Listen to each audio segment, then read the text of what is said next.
நெல்லை மாவட்டம் வள்ளியூரில் அதிவேகமாக சென்ற ஆட்டோ அரசு பேருந்து மீது மோதி விபத்துக்குள்ளான பதறவைக்கும் சிசிடிவி காட்சிகள் வெளியாகியுள்ளது.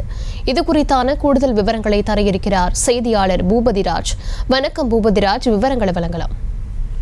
தர்சினி வணக்கம். அதாவது நெல்லை மாவட்டம் தலபசமுத்திரம் அருகே உள்ள மேட்டு காலனி பகுதியை சேர்ந்தவர் இசைவாணன்.